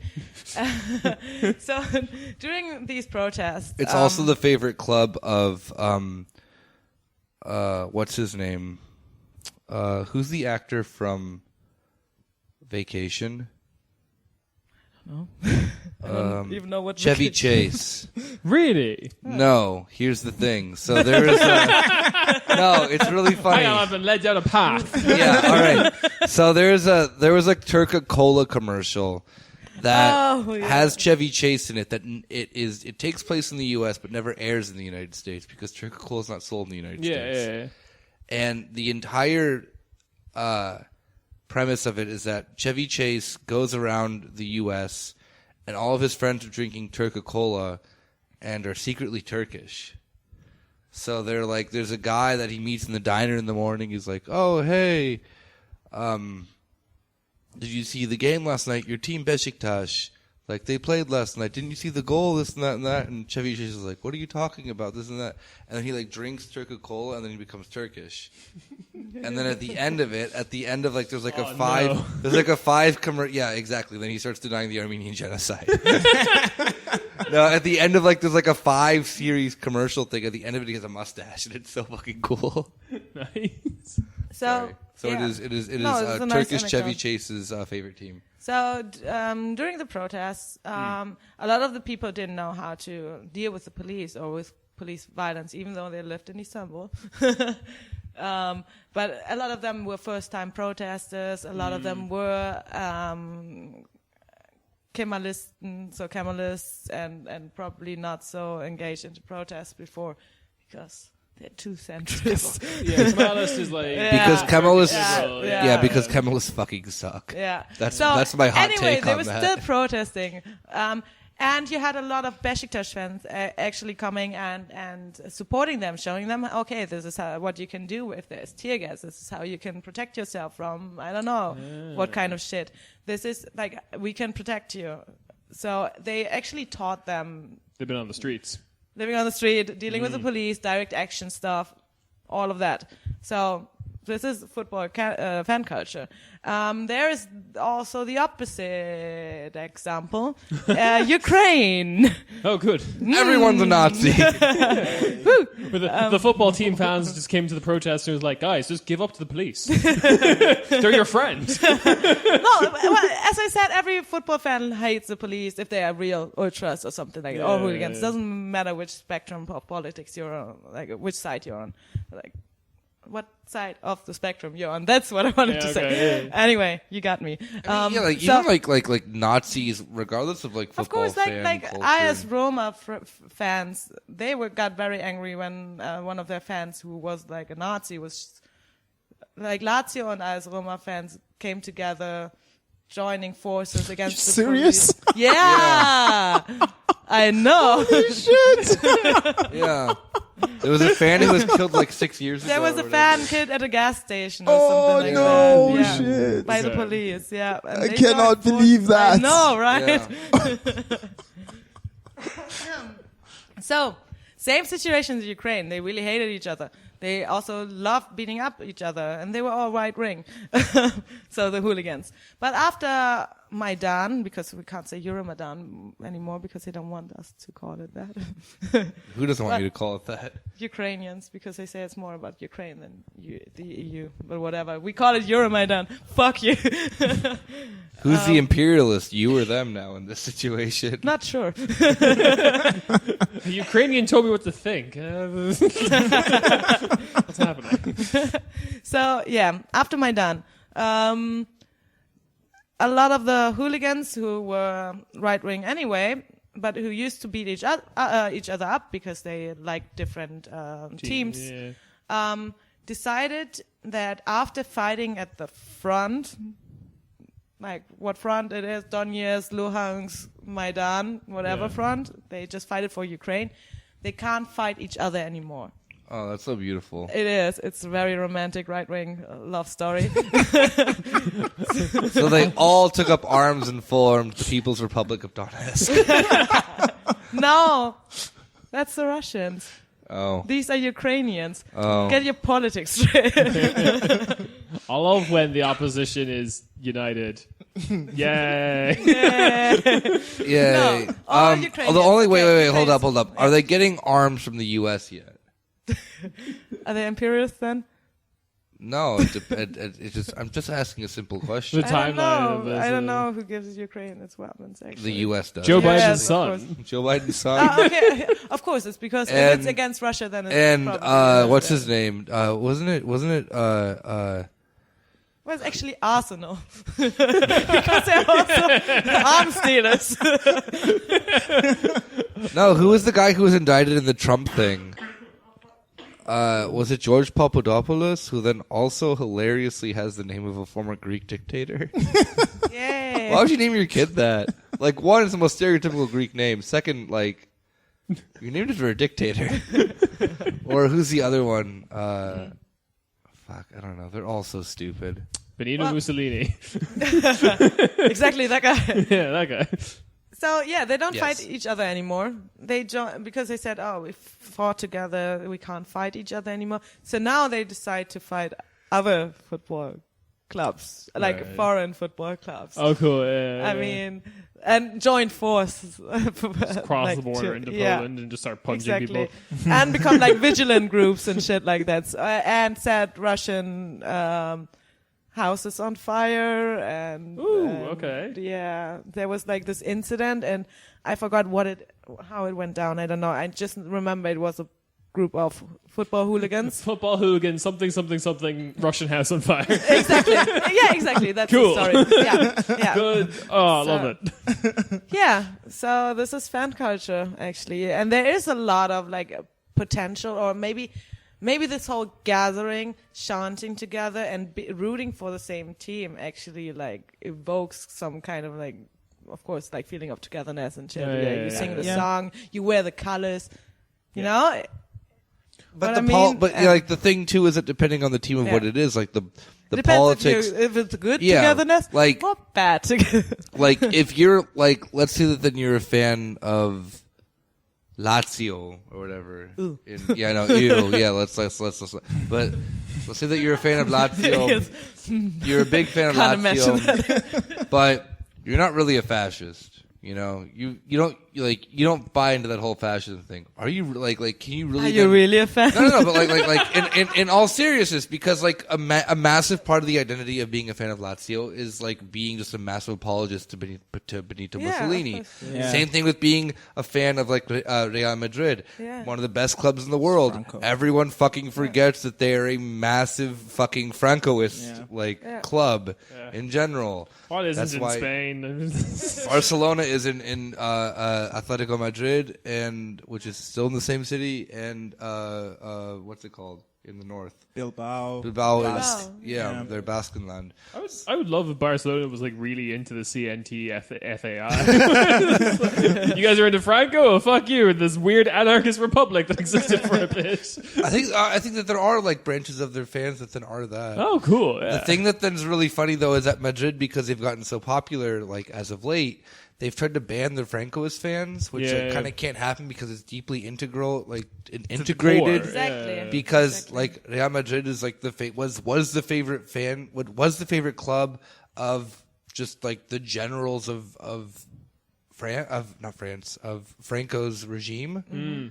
So it's very much, and it's also the club of the king. They still get like tax rebates and that sort of thing from. Yeah. Seriously? Yeah, it's I think just this is how they get away with sort of getting all the really expensive players. Actually, they don't got to pay that sweet money. They have a little bit of extra spending Tax cash. cuts? Yeah, they're the Amazon of football teams. Literally. What the fuck?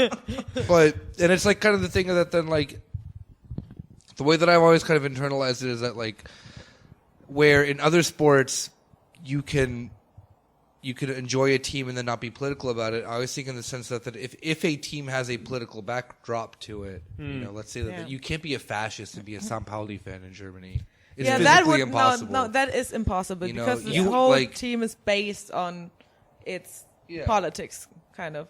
And like even all of it, it's like this like San Pauli punk rock. They even made mentality. Antifa shampoo. Like, come on. Yeah, they did. What? Yeah. What? They made, so you know the company Fa in Germany? Yeah. The shampoo and body wash company? Yeah. And they San call Pauli it made a shampoo that was called Antifa. Oh, that's So you can cool. wash your like.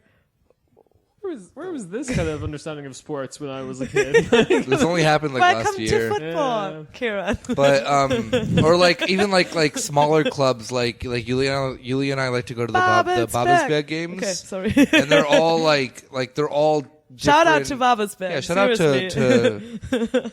to Babelsberg, Nordrhein. They're nice. And the spectrum of fans are just like all like radical leftists. So if you have communists, anarchists, whatever it is, I mean, the stadium people is who called. squat houses and stuff like that Yeah. in Berlin, they'll go over Or to the just games like in the Brandenburg and they'll rock watch them. guy from like the bar, Yeah. like a rock bar or something like that, and they're all Babelsberg Yeah, fan. but they're all And- leftists. though, yeah, which is leftists. like- I'm talking about like punk and Yeah, rock yeah. and Yeah, shit yeah, like yeah. that.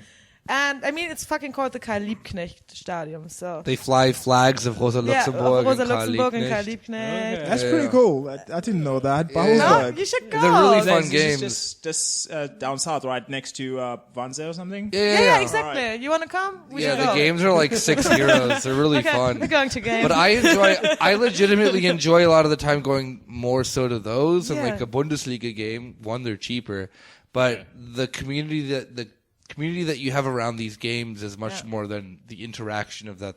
yeah. It seems more pure. And I don't want to say that Yeah. because it's like, oh, this is what the game used to be. It's not so It's just commercialized. not so- it's like it's the third Bundesliga or whatever it is. Of course it isn't. But if they like reached a different league, of course it Isn't would it, become like, commercialized. Yeah. But the politics would still stay there. I think that the like the fans also would still stay there, obviously, as Of well. course, you will gain like some neutral fans or something like that. You Yeah. know, like Yeah. fans who just because I'm from Potsdam and suddenly Potsdam is doing Yeah. well. This is And, the exact same shit that happens with political parties. Yeah. You'll start like a left-wing political party, and it'll be And like then the you get, real like, some- heads, and then you get some traction, and it's just Yeah. like and then you have those centrist fuckers. this is something the DSA. Yeah. Football is DSA politics. Yeah. No, but it's actually like it's super interesting. It is fun. It's interesting that such a small club gets so much support. Yeah. And I've seen articles And written it- by American anarchists about Babelsberg, yeah, which of course, is because weird. Babelsberg is super active. And Yeah. I mean, you have them. Sorry. No, Okay. please. Yeah, especially when they play like Dynamo, yeah, Berlin. Yeah. Oh We have yeah, a lot of the pretty Nazi, Nazi guys, right? Exactly. Oh, It was the Yeah. and also the former have, like- club of the Stasi that then now is Yeah. magically a Nazi club. Wonder how that happened. Fun. What is it? Stasi, With- yeah. Oh shit. yeah. I saw one guy actually who had a tattoo on his calf which had Dynamo on it, and I'd heard rumors like they're pretty, they're quite mean people generally. Yeah, all the And- we went to the game between let him- Babelsberg and them, and they had their all their fans had shaved heads. Yeah. Holy Yeah. shit. Yeah, and they that would be kept- awesome to see. Yeah, and they Actually, started throwing when they shit, play them and again, they we should go. yeah, No, actually, it's interesting. and they called all the fans ticks. Yeah, Oh, they yes. call us ticks, and Yeah, and they say yeah. like we hate your polit football and shit like that. Says the So, Nazis. yeah, Are you yeah, are you aware exactly. of this very like European term for left-wing people? No, please. Ticks, Ticks. because Like we're second. red and we suck from the system. Yeah, yeah. Second, We're fucking sick, bro. yeah, yeah, It's calling you a parasite. yeah. Exactly. But I it's think Germany and Italy do. I, like yeah, that term, and I think it actually sounds like more aggressive when you say it in German. So it's like Zecke. second. Zecke. Yeah, Yeah. I can't remember the German word for it And or the Italian but one. But- like a lot of leftists own it. They call themselves Zecke. yeah. So like they call themselves like Zecke. Yeah, Like, yeah. And there's actually like I knew okay the house. That's probably as close as you get in Germany to like the idea of the dirtbag left. Yeah, Of exactly. just calling yourself That's ticks. Zecke. Yeah. Yeah, but we're also not racist like the dirtbag left is. Okay. That's a Wait. big problem that they have. No, I'm just kidding. Like the situation in Ireland is quite small because no one in Ireland gives a shit about the FAI, the Internal Irish Football League. Because every team is garbage. Yeah, pretty much. Yeah. Everyone cares about the Irish national team, and like the Irish fans are notorious for being like really cool. Like in the last World Cup in France, they had like these old. The Euro Cup. Come on, get your shit right. Yeah. What was it? Sorry, Euro Cup. it was a Euro Cup, yeah. But we were like notorious for the whole things of like we would clean up after ourselves, and we sang lullabies on the trams to like babies trying to sleep and shit like that. Like the whole Irish fans moments was a weird thing. There was the whole thing of like banging on a car roof to like undo a dent. that Yeah. happened. I remember seeing that on Twitter or some shit or Facebook, whatever it was at the time that I had. I actually read a text about that, about Irish football and the way people would talk about Irish football in Ireland, and they would talk about teams and players, and there was like something about like someone being Irish that was like They're not really Irish. So No, so it's more like I feel like when I was young and people were trying to foist this whole like being into sports thing onto me. So people in Ireland pay way more attention to like the UK Premier League stuff, and it's As like every country does. Even like most Germans I know pay more attention to the Premier League than they do the Bundesliga. well like the Bundesliga like puts up a fight in terms of like its quality of content of like being something you could watch. Ireland doesn't have anything like that. By the way, spoiler update. alert, Bayern will win. No, spoiler alert. Bayern tied with Hertha 2-2. Okay, fair Ooh, enough. Bayern Yeah. didn't win. So we may be on to our best Bundesliga this year because Bayern did not win immediately. Yeah, just shut up. We're not going to get there. But As you can very much tell, It's not that we don't like Bayern. It's just that then we want a little bit of change. Yeah. And Yulia really doesn't like Bayern. Like a chutzpah, a little flavor. 7 fucking years in a row. But yeah, so like Capitalism, baby, ruining the game, making it so that one team dominates, even though Dortmund's also very rich, just stupid. Capitalism is when Bavaria wins. The more Bavaria wins, the more capitalist it is. Socialism is when any other team wins. But yeah, like the situation in Ireland was like most kids I knew growing up, like their favorite team was like an English team. There was like a lot of Man United fans when I was growing up. Boo! Yeah. Come on, Yeah, fucking without a losers. doubt. God Boo. damn it! I don't know, but Isn't Arsenal your team? Without a doubt. Yeah. Okay. Cool. All right. Ian's cool, even though like we knew this before we invited him. That's why he's here. I know. Yeah, but I think the thing was, it was like there was always like a couple of Just Irish. imagining Ian just be like, "Oh no, Wolverhampton's my favorite." There was always like Irish players on like English teams. Yeah. So that would be like where you would take your loyalty kind of thing. But the other thing that kind of distracts from this is that Ireland has its own sports, and that is like what internally we're into. Which are insane. Have you seen some of like hurling? You and told Gaelic me football? about hurling, and then I googled it, and I was just like, "It is like We need you on mic. it's like if you made field hockey make no sense." So like okay, so the only remotely political thing that I can say about like Irish sports is basically that you would support the team of Meath. No, sorry, Mayo. Okay.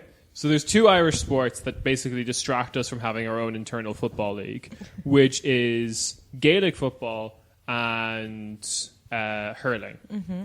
So Gaelic football is why there's a weird situation in Ireland where there's dialects of Hiberno English where we say soccer as well, because Weirdos. yeah, because football is Gaelic football and soccer is that weird English sport.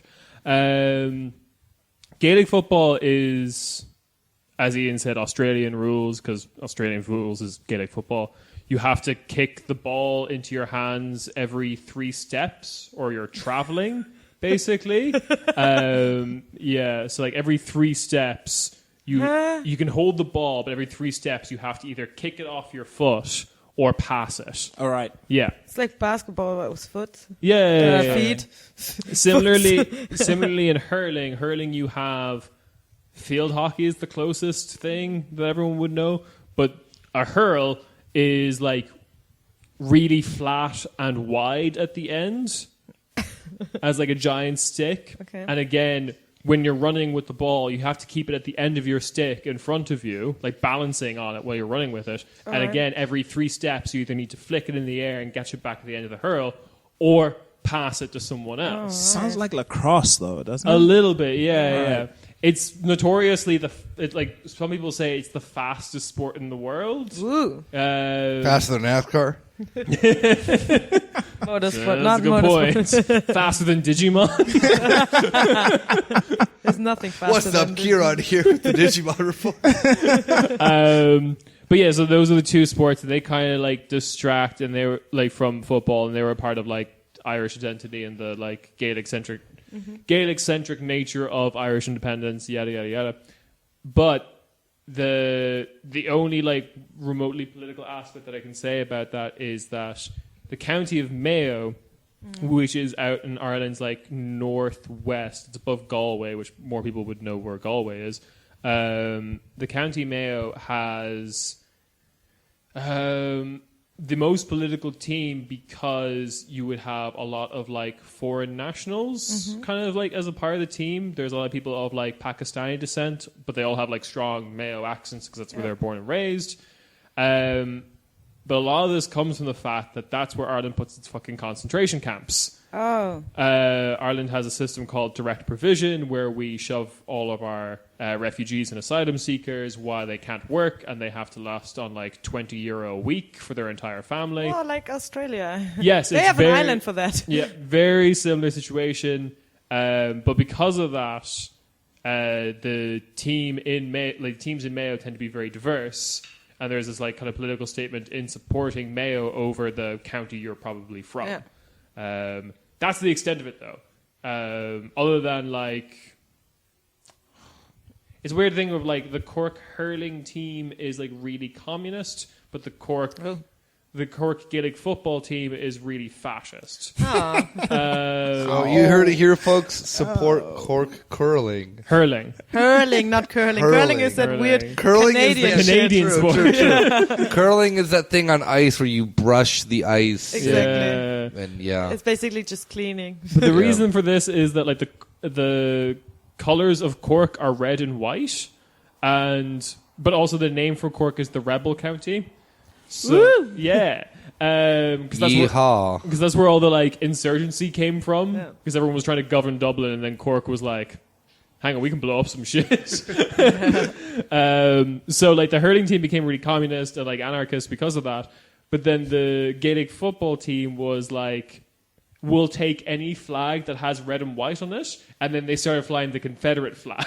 Hey, yo. It all just went from there. Like, we fly this flag, you know, we might as well just adopt everything about it then. But, like, whatever. Just out of interest, so how do the teams from Mayo do, like the diverse teams from Mayo do in competition anyway? They do pretty well, if I remember correctly.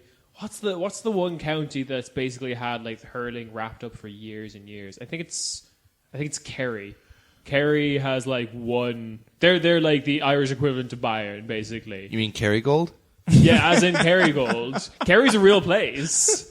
The lie though is that it's a sheep farming county. It's not a cow farming county. Oh. Damn you. But yeah, Kerry does like wrap up the competition. I think Mayo does fine.